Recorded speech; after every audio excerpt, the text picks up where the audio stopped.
నిమిషం ఇస్తాను విజయ్. ముద్రగడ గారి ఎపిసోడ్ని ఎలా చూడాలి కృష్ణాంజనేయులు గారు? ఆయన ఏంటి నన్ను చంపేయండి అంటున్నారు, బూతులు తెట్టిస్తున్నారు పవన్ కళ్యాణ్ గారు, మీ కాపు సామాజిక వర్గ యువకులు అలాగే బలిజ వాళ్ళు నన్ను తిడుతున్నారు, బూతులు తిట్టిస్తున్నారు, మా ఫ్యామిలీని చంపేయండి ఇంతకంటే నన్ను హింసించొద్దు అని చెప్పి ఆయన వీడియోలో పెట్టడం. కిరణ్ అన్నట్టుగా సీఎం వాళ్ళు కూడా అసెంబ్లీ మొదటి సెషన్స్లో ఏమవుతుందని చెప్పి అంతా ఉత్కంఠగా ఎదురు చూస్తున్నా ఆ సభ టైంలో ఈయన ప్రెస్ మీట్ పెట్టడం. ఇక్కడ ఒక అంశం అండి, దాసరి కిరణ్ గారు మాట్లాడినట్టుగా లేక ఆయన ఉన్నట్టు సంయమనం పాటించినట్టుగా జన సైనికులు ఉంటారని అనుకోవాల్సినటువంటి అవసరం లేదు. జన సైనికులు ఎంత దూకుడుగా ఉంటారు, ఎంత దుందుడుకు స్వభావంతో ఉంటారు, సోషల్ మీడియాలో ఏ విధంగా పరిధి దాటి వ్యవహరిస్తారు అది అందరికీ తెలుసు.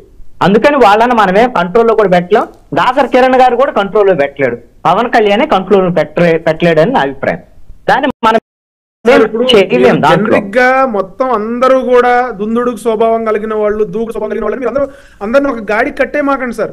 వైఎస్ఆర్సీపీ వాళ్ళు జనసేన పార్టీ హ్యాండిల్స్ ముసుగులో లక్షల మంది ఉన్నారు. మీకు తెలియని విషయం ఏంటంటే జనసేన పార్టీ పవన్ కళ్యాణ్ గారి ఫోటో పెట్టుకుని పవన్ కళ్యాణ్ ఫ్యాన్ అని పెట్టుకుని టైటిల్స్, లేదంటే జనసేన పార్టీ కార్యకర్తల ముసుగులో కొన్ని వందల ఫేక్ ప్రొఫైల్స్ ఉన్నాయి వైఎస్ఆర్సీపీ ఐపాక్ టీమ్వి. మీరు అవన్నీ కూడా మాకు అంటగట్టొద్దు. ఓకే మరి ఓకే అండి, మీరు చెప్పిన బాగుంది. మీరు ఇప్పుడు అధికారంలో ఉన్నారు, మీరు డిప్యూటీ సీఎం గా ఉన్నారు పవన్ కళ్యాణ్. ఈ అంశాన్ని ఇలాంటి ఇబ్బందిని మీరు ఒక పార్టీగా ఉన్నప్పుడు ఫేస్ చేసి ఉండొచ్చు. ఇప్పుడైనా సరే మీరు ప్రక్షాళన చేసుకోండి. మీ పోలీస్ శాఖ మీ చేతుల్లో ఉంది, ఈ రోజున ప్రభుత్వం చేతిలో ఉంది. అందుకని వినండి కిరణ్ గారు, మీరు అలాంటి ఫేక్ అకౌంట్ మీ పేరుతో ఉండి ఇంకొకళ్ళు తిట్టేటువంటి పరిస్థితి ఉంటే ఖచ్చితంగా పవన్ కళ్యాణ్ కి చెడ్డ పేరు వచ్చేదానికి అవకాశం ఉంటది. ఇప్పుడు మీకు అధికారంలో ఉన్నారు కాబట్టి దాన్ని సరిదిద్దుకునేటువంటి ప్రయత్నం చేయండి. నేనంటాను ఎక్కువ మంది జన సైనికులు దుందుడుకు స్వభావంతోనే ఉన్నారు, దాంట్లో అలాంటి అనుభవం నాకుంది. ఎందుకంటే పవన్ కళ్యాణ్ ని ఎవరైనా సరే విమర్శిస్తే వాళ్ళు తట్టుకోలేరు. పవన్ కళ్యాణ్ అన్నటువంటి వాళ్ళకి 1కి 100 ఇస్తారు. ఇది కరెక్ట్ గా చేస్తారు. అందుకు వాళ్ళు ఏమి ఎవరిని అదుపు చేయలేరు. అదే ఎందుకంటే సోషల్ మీడియానే ఎవరు అదుపు చేయలేరు. ఇక్కడ ఒక అంశాన్ని గమనించాల్సింది ఏంటంటే, ఇప్పుడు గత ఎన్నికలకు ముందు ముద్రగడ్డ పద్మనాభానికి సంబంధించినటువంటి విషయంలో రాజకీయంగా ఆయన అనేకమైనటువంటి తప్పులు చేశారు. ముద్రగడ్డ పద్మనాభం ఆయన గతంలో మంచి సీనియర్ పొలిటీషియన్, నాకు తెలిసి అవుట్డేటెడ్ పొలిటీషియన్ గా మారాడు ముద్రగడ్డ పద్మనాభం అని నాకు మొన్న ఎన్నికల్లో ఆయన వ్యవహార శైలిని బట్టి నాకు అర్థమైంది. ఆయన తీసుకున్నటువంటి నిర్ణయాలు, తొందరపాటు నిర్ణయాలు అన్ని ఇప్పుడు ఆయనకి రివర్స్ వచ్చాయి. ఏమిటి అని అంటే, వైఎస్ఆర్ కాంగ్రెస్ పార్టీకి దగ్గర వెళ్ళటం లేదా జగన్మోహన్ రెడ్డి దగ్గర వెళ్ళటం అది ఆయన రాజకీయ నిర్ణయం అయితే అవ్వచ్చు. కానీ గోదావరి జిల్లాలో జగన్మోహన్ రెడ్డి ఆ రోజున ఏమిటి ఆలోచించారు అని అంటే, పవన్ కళ్యాణ్ యొక్క దూకుడుని తగ్గించాలి అని అంటే ఖచ్చితంగా ముద్రగడ్డ పద్మనాభం, అదే విధంగా హరిరామ జోగయ్య ఇలాంటి వాళ్ళు నేను ఖచ్చితంగా పవన్ కళ్యాణ్కి వ్యతిరేకంగా మాట్లాడించగలిగితే ఎంతో కొంత ఈ దూకుడు, ఈ ప్రవాహాన్ని అడ్డుకట్ట వేయొచ్చు అనే ఒక ప్రయత్నం జరిగింది. దాన్ని తెలుసుకోవాల్సినటువంటి వాళ్ళు ఎవరు?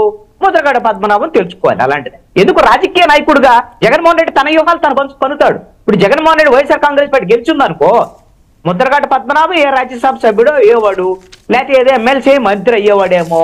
మరి అవకాశం వచ్చేది కదా, రాజకీయం కోసమే కదా ఆయన ప్రయత్నం చేసి.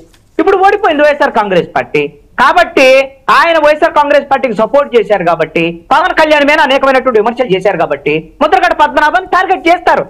ఇప్పుడు డిఫెన్స్ లోకి వచ్చి ఆయన బాధ వ్యక్తం చేయడం వెనక ముద్రగడ్డ పద్మనాభం యోగం ఏమిటి అని అంటే, నేను కాపులు యొక్క వాళ్ళ హక్కులను సాధించడానికి ఒక ఉద్యమ నాయకుడుగా ఉంటే జన సైనికులు నన్ను ఇలాగా వేధిస్తున్నారు అని చెప్పటం ద్వారాగా ఆయన సింపతి పొందటంతో పాటుగా పవన్ కళ్యాణ్కి జనసేన పార్టీకి చెడ్డ పేరు వచ్చేదాని కోసం అవకాశం ఉంది. అందుకు ఆయన అలాంటి ప్రయత్నం చేస్తున్నారు. ఆ రోజున చంద్రబాబు నాయుడిని అదేవిధంగా అసెంబ్లీలో వాళ్ళ కుటుంబాన్ని దూషించినప్పుడు చంద్రబాబు నాయుడు వెళ్ళి ఏడిస్తే అందరూ అయ్యో నేను అంత సీనియర్ పొలిటీషియన్, ఆయన ఏడ్చేటువంటి విధంగా చేశారు వైఎస్ఆర్ కాంగ్రెస్ పార్టీ వాళ్ళని అందరూ అనుకున్నారు కదా. అవన్నీ కౌంట్ అయిన నేపథ్యంలోనే ఈ రోజున వైఎస్ఆర్ కాంగ్రెస్ పార్టీ అంత ఘోరంగా ఓడిపోయినటువంటి పరిస్థితి ఉంది. అందుకని ముద్రగడ్డ పద్మనాభం ఆయన రాజకీయంగా ఆ రోజు జనసేన పార్టీని పవన్ కళ్యాణ్ టార్గెట్ చేశారు. ఇప్పుడు కూడా ముద్రగడ్డ పద్మనాభం పేరు మార్చుకుంటానే చాలా మంది మేము రాజకీయ సన్యాసం చేస్తామని, నేను గుండు గుయించుకుంటానని ఏమని కొడాలి నానిని కూడా చాలా మంది టార్గెట్ చేసి సోషల్ మీడియా అడుగుతున్నారు కదా, నేను చంద్రబాబు నాయుడు చెప్పులు కుడతాను, ఆయన దగ్గర బానిసత్వం చేస్తానని ఏదో కూడా మాట్లాడాడు కదా. ఇవన్నీ సర్వసాధారణమైనటువంటి మాట్లాడు సోషల్ మీడియా. అందుకు అనుగుణంగా దాడి కూడా జరిగింది, దీన్ని ఫేస్ చేయాల్సిందే. ముద్రగడ్డ పద్మనాభం కూడా దీన్ని ఫేస్ చేయాల్సిందే.